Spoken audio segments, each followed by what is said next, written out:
Vamos a utilizar los próximos minutos para hablar sobre las proteínas. Las proteínas son moléculas, ¿sí? Moléculas muy importantes en nuestro organismo y tienen muchísimas funciones, y por esas funciones es que se han agrupado en diferentes categorías. Entonces analicemos un poco las funciones de las proteínas. Vamos a ponerlo así. Y digamos que una de las funciones o primeras categorías es la función estructural. ¿Por qué? Porque las proteínas forman estructuras, son las encargadas de formar lo que sería el aparato arquitectónico de la célula. Por ejemplo, una de las proteínas más importantes en la estructura es la actina. O podemos, por ejemplo, encontrar unas proteínas conocidas como filamentos intermedios. Estas proteínas son todas partes de la estructura o de la arquitectura de la célula. Otra función muy importante o segunda categoría es la inmunológica, porque las proteínas también están involucradas en la defensa del organismo. Y una de las proteínas que más conocemos en esta categoría son los anticuerpos. Muchos de nosotros habremos escuchado hablar de los anticuerpos que vienen, por ejemplo, en las vacunas, o los que generamos nosotros mismos para combatir a las infecciones. Son proteínas y dentro de la categoría inmunológica. Una tercera categoría podría ser la de las enzimas. Extremadamente importante. Las enzimas son proteínas que tienen actividad biológica. Actividad biológica. Esta actividad le permite acelerar reacciones químicas, ¿sí? Participa en las reacciones químicas o bioquímicas de nuestro organismo, de nuestra célula. Y eso lo hacen el grupo de las enzimas, y tenemos muchísimas proteínas dentro de ese grupo. También están las proteínas contráctiles, muy importantes para que, por ejemplo, nuestro músculo se contraiga. Acá podemos, dentro de las contráctiles, podemos encontrar, por ejemplo, la miosina.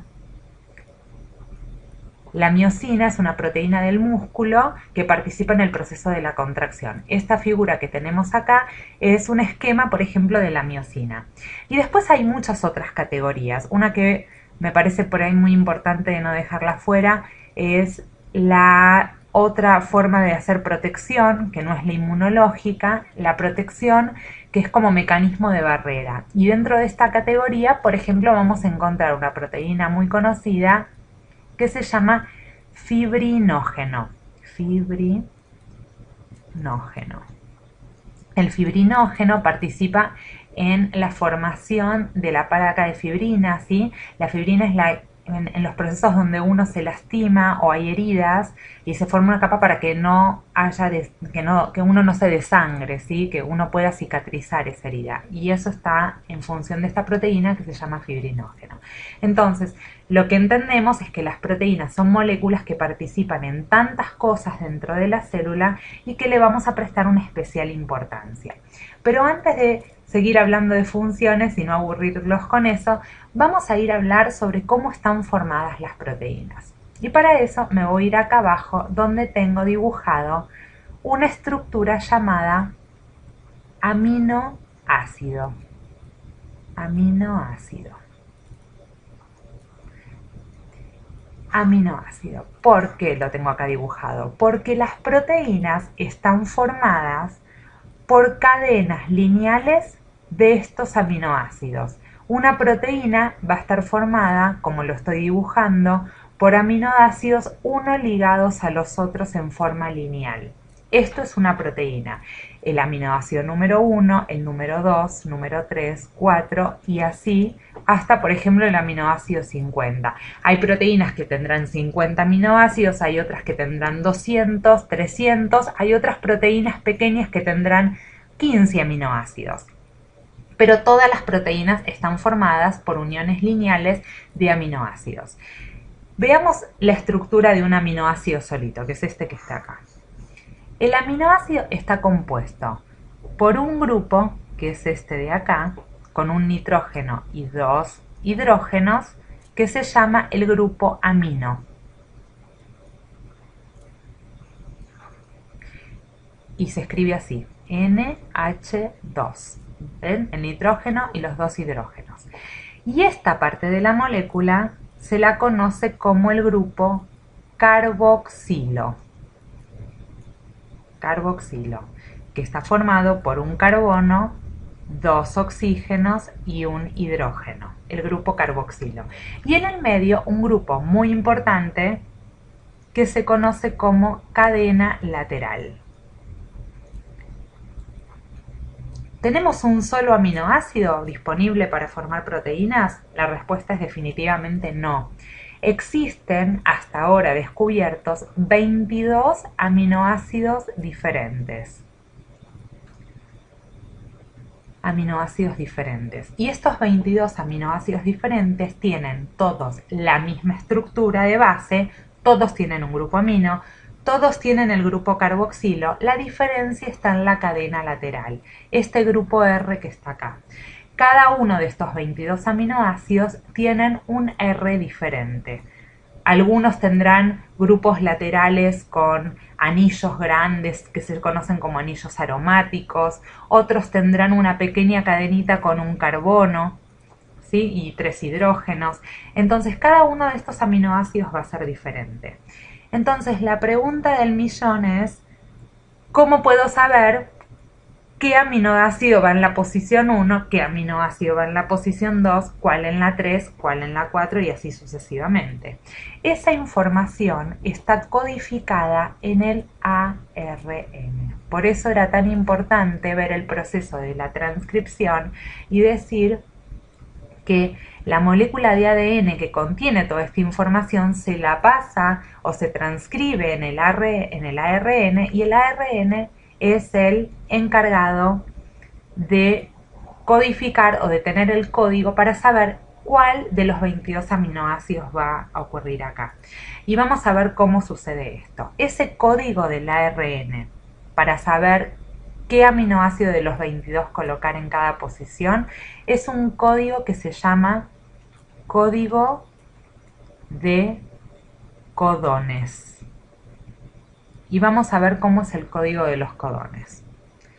Vamos a bajar hasta acá para encontrar esta tabla. Es así. Parece muy extensa, parece muy complicada y sin embargo es muy sencilla. Un codón es un grupo de 3 nucleótidos. ¿Se acuerdan que tanto el ADN como el ARN está formado por cadenas de nucleótidos? ¿Y el ARN qué tipo de nucleótidos tenía? ¿Qué tipo de nucleótidos encontrábamos? Los nucleótidos que conocíamos con la letra A, con la letra U del uracilo, la C y la G, y así repetidas veces apareciendo en forma aleatoria en base a qué gen tenía que ir a estar transcribiendo en ese ARN, ¿verdad? Bien, entonces así es como estaba organizado el ARN. Si 3 nucleótidos juntos forman un codón, este codón es el que me va a delimitar cuál de los 22 aminoácidos diferentes, voy a escribir aminoácidos con 2A, cuál de los 22 aminoácidos diferentes va a estar en esa posición de la proteína. ¿Cómo se hace esto? Hagamos una prueba. Tengamos una cadena de ARN. Y la voy a escribir acá. Por ejemplo, vamos a hacer A, U, G, C, C, T. No, perdón, ya me equivoqué. Muy bien. La T no está en el ARN porque va siempre el uracilo. Entonces, la U, la A, la C, G, C. A ver, 3, 6, 9... Perfecto, 12. Entonces, si empiezo a leer cada 3 nucleótidos, o sea, empiezo a leer los codones, digo, AUG es mi primer codón. ¿Dónde encuentro qué aminoácido corresponde a la AUG? Y para eso se utilizan estas tablas de códigos de codones. Si ustedes pueden ver acá, AUG codifica para un aminoácido que se conoce como MET o metionina. Entonces, acá voy a colocar MET o metionina. Luego seguimos con CCU. Ahora hay que buscarlo. CCU, acá lo encontré. CCU codifica para el aminoácido prolina. Prolina. AAC, volvemos a la tabla. A ver, AAC, acá está. Y codifica para la aspargina o ASN. Este es el código de aminoácidos que en general hoy en día se utiliza de una sola letra, pero algunas tablas todavía contienen código de 3 letras.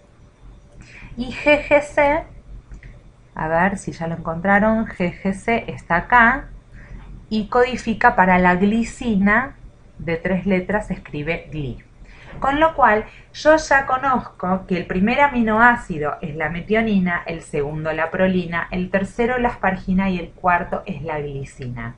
Son 4 aminoácidos diferentes que están presentes en la información de este ARN. En nuestros próximos videos vamos a ver cómo es que genero a partir de este ARN en realidad la proteína. Pero el código lo tenemos acá, que es el código de los codones. Así podés practicar utilizando varias de estas tablas y generando a partir de secuencias que podés inventar de ARN para saber qué tipo de proteínas se pueden sintetizar. Nos vemos en el próximo video donde nos explicamos cómo podemos armar esta proteína con toda la batería que tenemos en el citosol.